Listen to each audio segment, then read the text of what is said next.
You are now entering the Honeysuckle Podcast.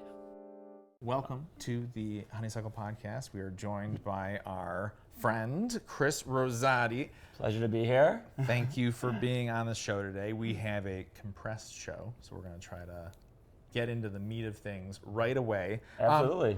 First off, we know each other from a show called Hunters. We do. I spent a good 7 months in New York with this guy. Yep. That was a blast. It was my first New York experience also. Awesome. So Nice. I do have comments Nice. and thoughts on I LA versus am New looking York. forward to getting into that. And so what is your job within the industry, and what's the Sure. official tagline? So I am an executive for Monkeypaw Productions, which is Jordan Peele's company. Okay. Where I've been for 5 years. I've actually been there since the day one that they started that company. That's I was amazing. there. So it's been really cool because I was able to see the growth from a pre-Get Out version of the company to where we are now, and from 4 people to 25 people, and how the company's evolved in that time, which has been pretty wild to think. Where we started me working in my apartment on a laptop, and now we have 2 full offices with people in them, and a bungalow on the Universal lot, and building out a warehouse, which has been very wild. But within this, the scope of the company, I do development and I do production. So I'm responsible for both bringing in new projects, seeing them up to pitching and pitching to studios and networks, and then once we get a green light, developing scripts, casting, everything all the way through production, where I will be on set for a lot of shows. I'm on set for Hunters season 2 right now here in LA.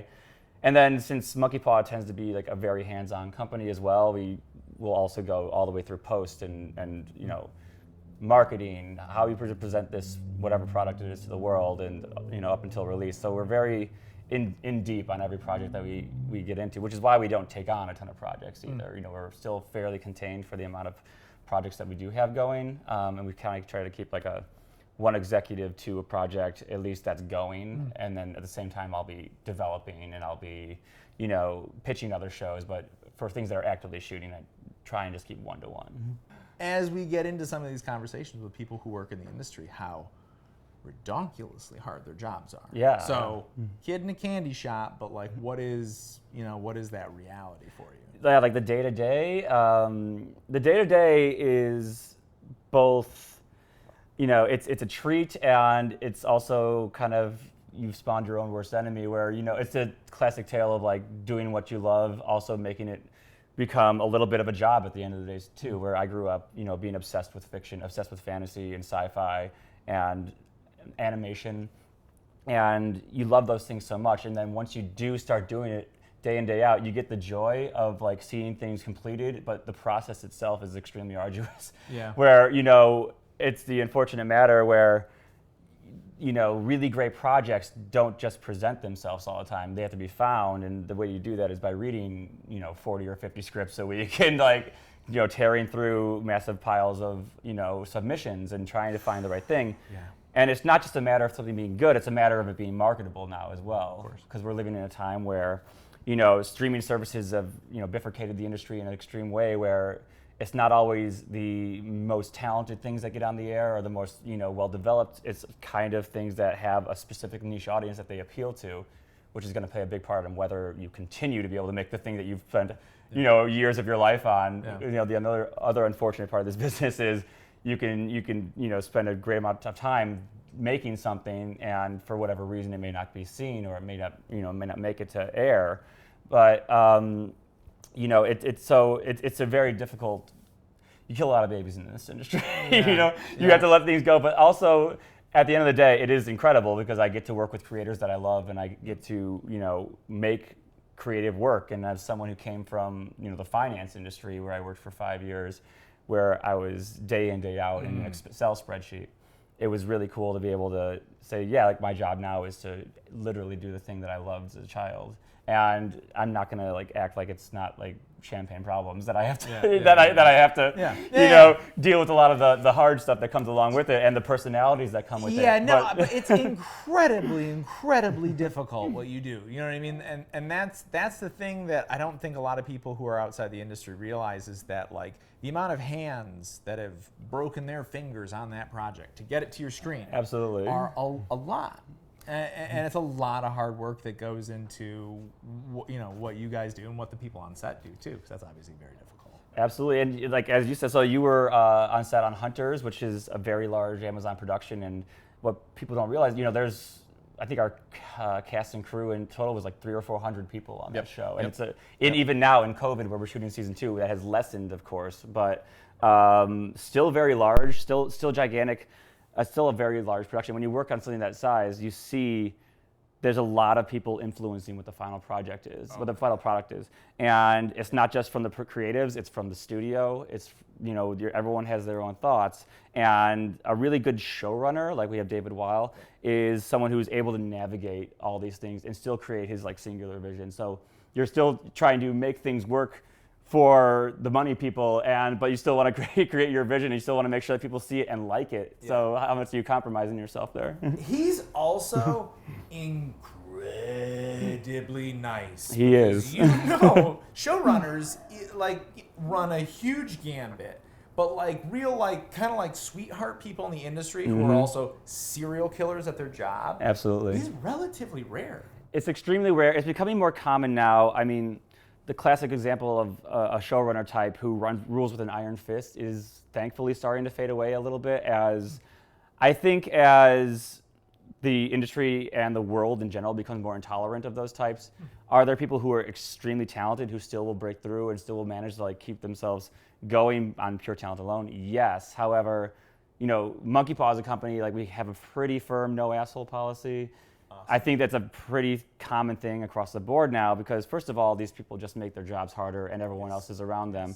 And 16 hours is a long time to spend with those people. Exactly. You're on set, this is your family when you're shooting a show like that, and any show really, I don't care what it is. You're spending an insane amount of time with each other, and who wants to be in a room with someone where they're just incorrigible or, just not raising people up when it's so easy to do, when all it takes is a kind word sometimes.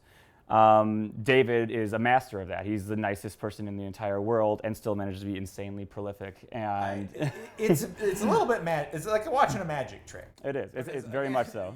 You work with all of these showrunners, and he's an interesting guy. Yeah. So he's learning from David on my part also. Who David came on. And Hunters was one of the first shows that we optioned as a company. Actually, it was 4.5 years ago. And David had done a lot of work on working on other films, but this is his own vision, his own product that he put out there. And he hit the ground running in a way that I've never seen, where managed to be running a room when he had never even been staffed in a writer's room before, which is an insane task to ask of someone. And very rare that someone's capable of doing that at the level that he would manage to achieve. So big props to him, and we're all very lucky to have had him. Yeah, and that pilot was the best written thing I've ever worked on. Because that's what you do when you work on the other side of things. You're required to read the scripts to know what's happening. Sure. And we make everything in New York. Yes, that's a lot of cop shows, but and then something like this comes up, and you're like, all right. I'm interested to hear from your side of the table also. I mean, when something does come in, you're reading all these scripts and okay, you're kind of choosing I would like to work on this. Sometimes you're this is what's available to me, but you don't. You normally don't get a choice, and oftentimes you don't care. A lot of cool shows will also break your back. Sure. So, on the crew side of things, you're looking for season 19 of something where it is just slick. They're just, everything's on rails, you're good to go. Exactly. That's what you're really looking for. A lot of people, that's slightly cynical. A lot of people will go out for a cool show or will stick around with some bullshit to work on a cool show. Yeah. Well, absolutely. Honestly, you mentioned the pilot of Hunters, which was an 1.5-hour pilot. And it was a big affair, and that was not an easy episode of television to shoot by any stretch of the imagination. And big props to our crew, which killed it day in, day out. And we're talking 4 a.m.s all the time. So you were there. And it was hard, but it was also a lot of fun, man. We had a great time on that show. You have a choice. Absolutely. You have to be there. Yeah, exactly. So you can choose to be miserable, or you can choose to just make the best of while you're absolutely while you're actually there. So I am new to LA, and you were new to New York. I was new to New York. I still consider myself, I mean, it's been 2 years, which is wild to think that I've been back for almost 2 years from that show.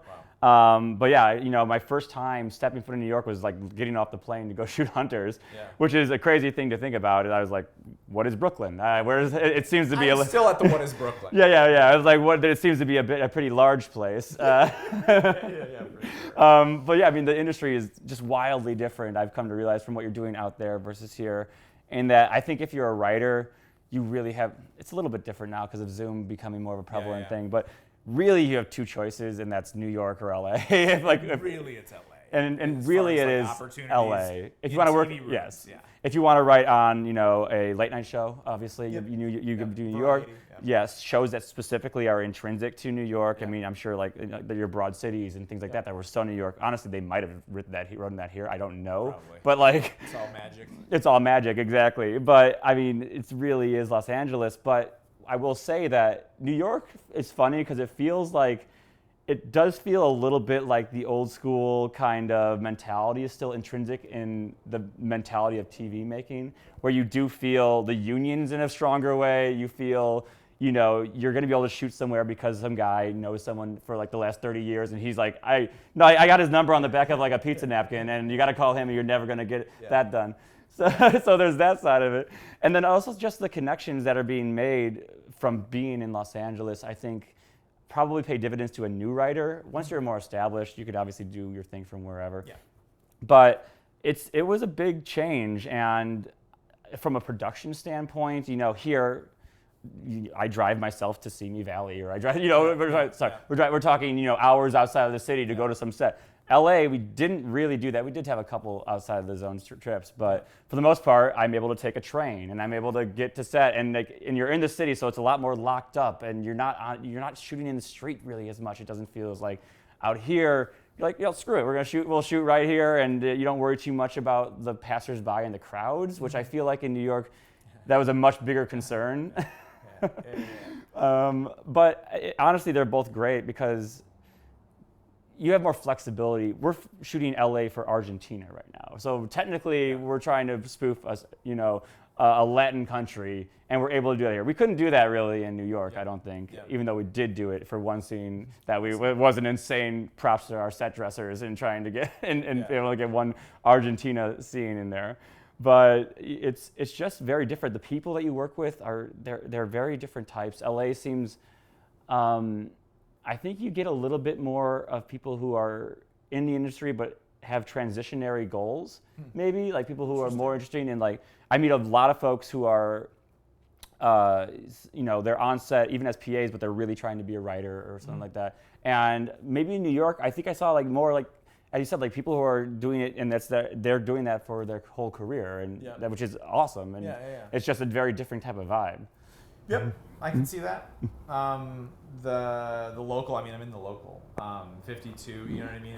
That's a great career to have, and it's probably the majority of people who you're working with are career people who are craftspeople who will be craftspeople for 30 years. Absolutely, kind of thing, or that is at least the goal.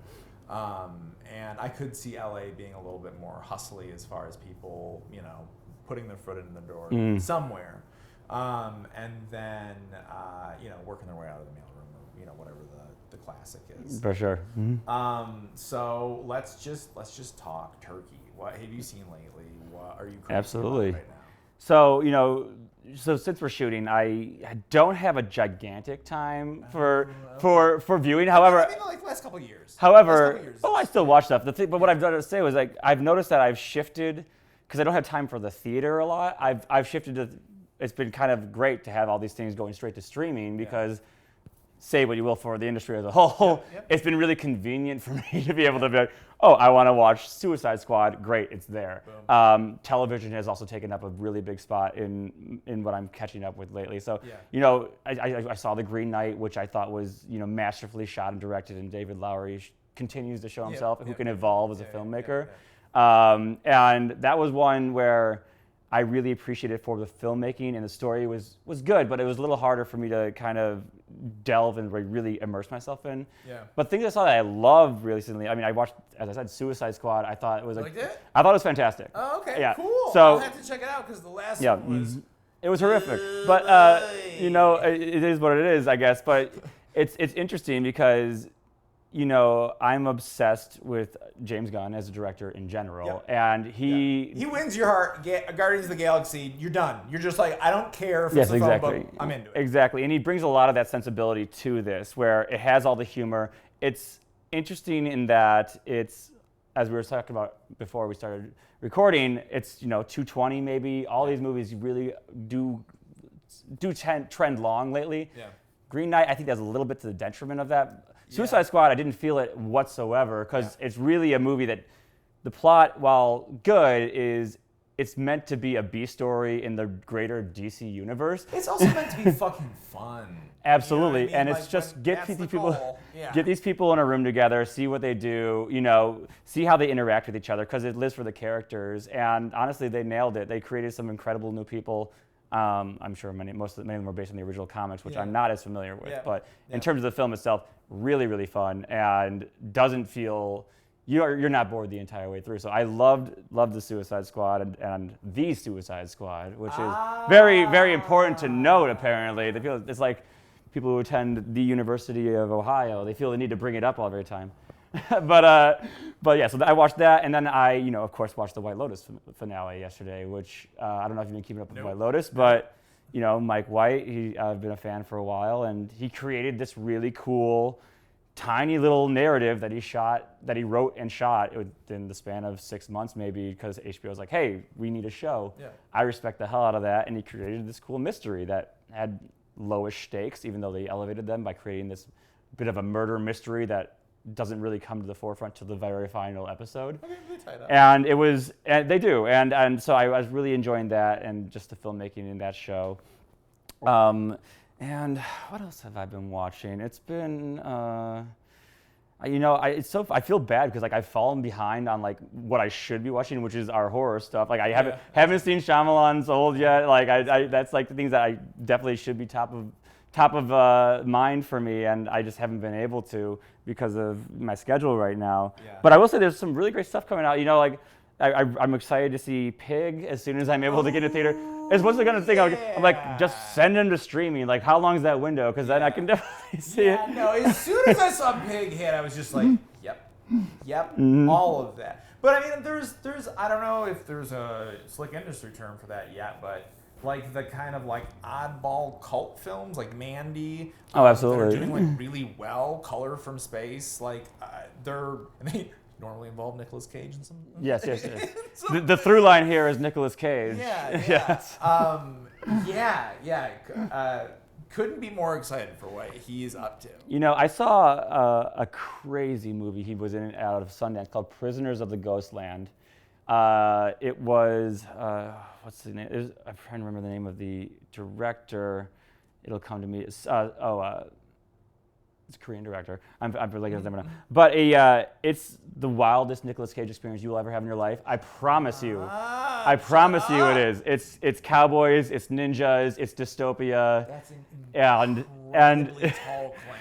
And there is one line of dialogue where Nicolas Cage says "hi fucking yeah" and karate chops someone, and that's all I need to tell you about that movie to let you know. Yes. It's not going to be the greatest cinematic experience of your life, but you will love it. Yeah. No, I mean, we're working on a horror film right now, and that kind of move fast, take no prisoners kind of mentality baked in from the beginning. For sure. I think can make for really exciting. So what's filming. The process at Monkeypaw? Do you guys like field scripts? Is it like who you know? Or? Oh yeah, I mean, we have a massive submission portal and just. It's a bit of a system now where we get tons and tons of submissions from the agents and the managers, and we've had success in that regard. It is a little bit more of you're wading through much more to find the things that's right for us, because we do have as a company, we're pretty specific of what we're going for. Right. You know, we're not necessarily a horror company either. We're a genre company. So, horror is at the forefront of a lot of things we do, but we do consider ourselves to be something that a company that emphasizes, we really want to get into the fantasy space. We really love the sci-fi spaces and things that dwell between there, like we saw with Lovecraft Country. Yep. So there's that, and then of course we're a company of inclusion and representation, and specifically telling stories from a point of view that feels really from the perspective of someone who has lived that experience, and they're not, echoing something they've heard or been told. That you can always tell when something feels, that they're reiterating something, right? You can always tell when something feels a little bit forced. Everybody says that, but for the audience, it's totally true. It's like when I wrote a cop show. You'll know that I wrote a cop show because I'm not a cop. You know what I mean? Because it was all about really good about how to escape the cops and how to hide your things from the cops, but it wasn't necessarily. Yeah. So you have to do you can't. It's still illegal to accept stuff from creatives, right? It has to come from the. Well, it's not illegal per se. It just creates a lot of legal implications because, what you're referencing is that most places don't take unsolicited submissions, and that's because there's always the chance, and the most likely thing that can occur out of that happening is that 3 years down the road, I have an idea for something that is extremely tangentially related to this idea, and then we're sued all of a sudden. And it's well, I didn't even read that. That came in blind to my email.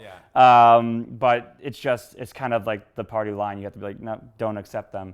Now, there's other ways to go about that, and if you do want to get your scripts and your stuff seen by executives, the best way to go about it is try and make it yourself first. And obviously choose your battles. Shoot a short. Pick something out of this feature that you wrote and be we're going to shoot this scene. Do it in a way that feels compelling, and people will pay attention. They do. I mean, one of my favorite parts of this business is discovering cool directors from shorts that they've made.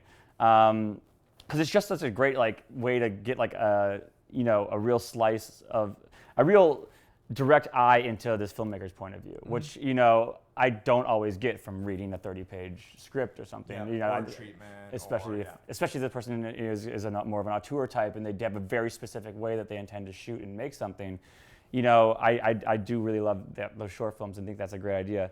And then the other side of it is you just got to come out here and run the gamut of write a ton, get a ton of stuff out there in the world, and if it's good, you'll get noticed. It's just everything. The good stuff does rise to the top, even despite what I said about marketing towards a specific audience and having to choose your battles. The real fact of the matter is you have to do all those things, and it makes our job extremely hard. But you have to you also have to from the beginning. I mean, if you have that light bulb moment, exactly. That every writer has, a part of that better be okay, let's already think about casting. Exactly. Let's think about what our movies actually do. Exactly.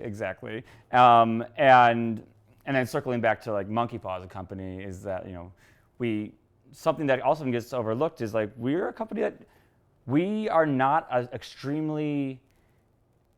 we're not a company that necessarily aims for the small Sundance release, or despite the fact that Get Out was a Sundance, but we do have aspirations of movies being seen by a lot of people. We want to make things that are a little bit populist, seen by many people, shared, rewatchable, and will appeal to different groups for different reasons. And that all comes with just very solid storytelling and realizing that it's great to speak specifically to one POV, which is what we do. However, it's also smart to think about how other people interpret that. And when you're looking at Get Out, for instance, I'm quite sure all my white friends from the Chicago suburbs interpreted that movie in a different way than many black people did, or people of color in general. But that's just, and none of that is wrong. It was very intentional from Jordan's. He was aware of all those things as he was doing them, and so we do like to make things that also just make you feel uplifted and that we're championing something instead of coming from a place of negativity or anything that feels regressive. We want to feel like there's no asshole rule for scripts. Exactly. There should be. If our goal here is to elevate underrepresented storytelling, we don't want to do it by making them the exploitated part of that piece. We want to be the one, we want to make it that they are the champion of that piece. And that's something that gets a little overlooked in filmmaking recently, I think, where that's something I think that comes from people coming along a little bit later and trying to repeat what others have done successfully and not realizing the heart and soul of why they made that piece. Yeah. So kind of, I wanted to ask, what is the role, since we focus on 420 a little bit, of cannabis in the film industry as you know it? Is it stigmatized, hidden? No, I'd say celebrated, probably. I mean, it's interesting because, you know, in California, I'm from Chicago originally, and I've lived in California for 8 years now, and the whole time I've lived here, weed has essentially been legal. Yeah.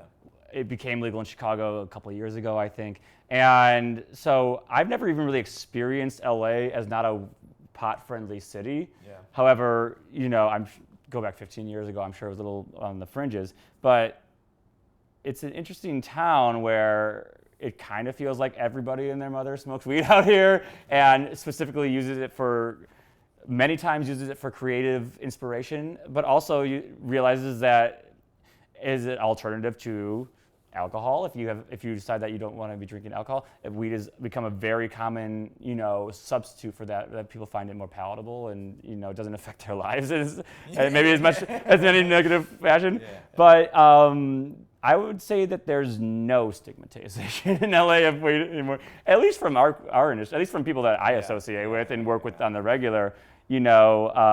Like even the directors and writers? Yeah, I mean, I feel unless you work for like Disney, if you work for a very large conglomerate, you probably wouldn't talk about it as much. But I mean, if you work at if you work at Monkeypaw and you said you were smoking weed, no one would even bat an eye. They wouldn't it wouldn't even be, you know, it wouldn't be something that was a cause for concern at all. Which is interesting because myself come from a finance background where, like, you know, getting drug tested for weed before you could start a job, and that was, you know, 8 years ago. Looking back, it's just wild to think, like, is this really what we were?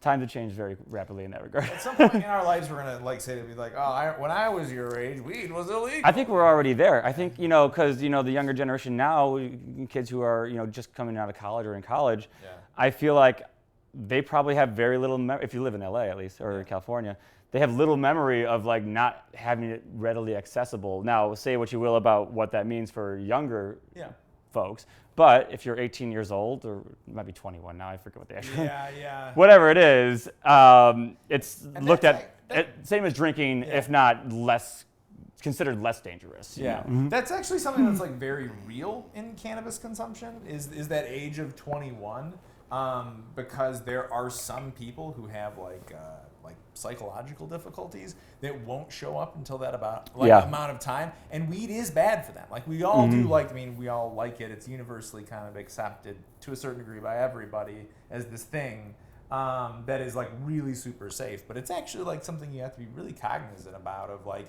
yes, Absolutely. This changes your consciousness, and yes, it can be very powerful.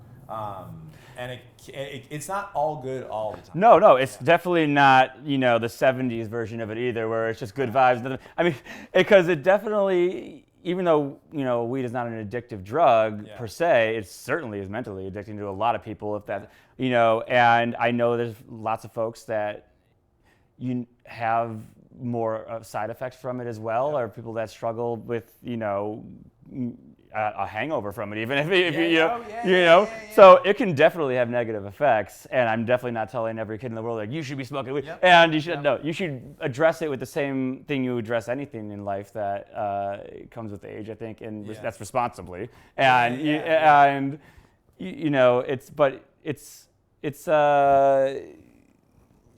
definitely not as harmful physically to people, I will say. For sure. Tell us the future for you and Monkeypaw. For me, you know, I'm here doing what I love already, so I just hope that I get to keep doing it, and you know, I've been successful in that regard so far. For Monkeypaw, we want to continue advocating for people who haven't had a voice and haven't had a chance to see themselves on screen. Who's the superhero for many kids out there who have not had that chance, and not even just for across race, but across, you know, we're always looking for other stories. We're looking for stories in the LGBTQ space. We're looking for stories in the differently able space. And I want to find things that can have the exact same moment of a young child looking up and saying, I could do this, or I could be that, or this will give me, or I am able to, achieve what I might not think I'm able to otherwise. Yeah. Yeah, our media is a very powerful drug. It absolutely and we're is. kind of in that pharma industry. And, you don't get to choose your projects, and we've all seen horrendous things on set that we don't want to, re-see.